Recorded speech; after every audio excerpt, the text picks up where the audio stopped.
Sir, pwede magtanong. Oh, pwede. Asan po ba dito yung SMB? Pero ba yun? Hindi ko po alam pero meron daw pinupuntahan dito na SMB. Ano ba ba? Oh, magle-left na lang kayo dyan. Sir, thank you. Thank you. SMB? Yun ba yung samahan ng magugutuming biyahero? Mali!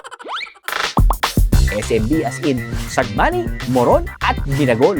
Hindi po iniinom ang SMB dito, pagkain po. Kinakain. Hindi ka tatawagin galing Tacloban kung wala ka nitong tatlo na to. Gupitan lang dito, kaunti.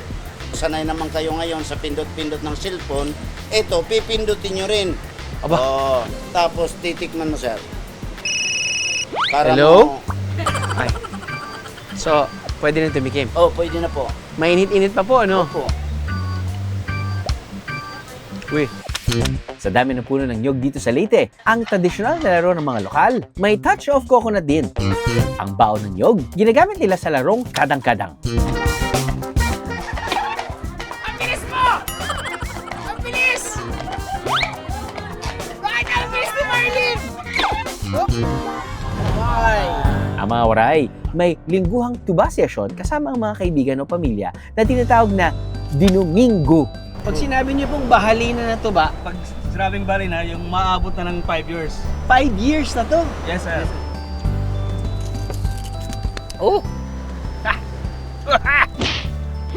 Magaling to magpa-English, sir. Ganon. Yes!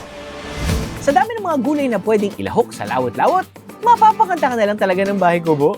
Daya at talong, sigarilyas at harum. Kulitis, sangig, hantak, sida-sida, ahos, kalabasa. Kaya naman tara na, magluto sa lawa. Luto na po. Akala ko luto na. Yung gata. Jack and Poy. Ano naman yung gato?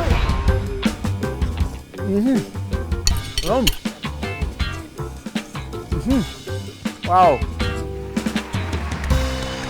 Top.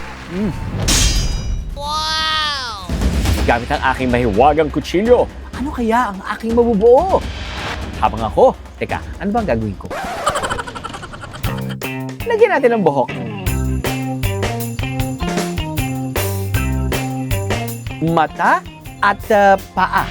Aha! Pero sa huling minuto, ang aking obra,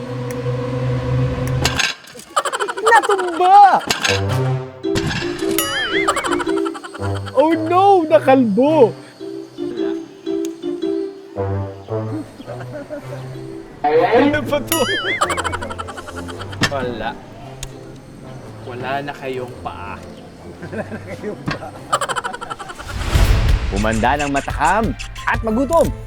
Sa mga pagkain tiyak na babalik-balikan. It's better late than never.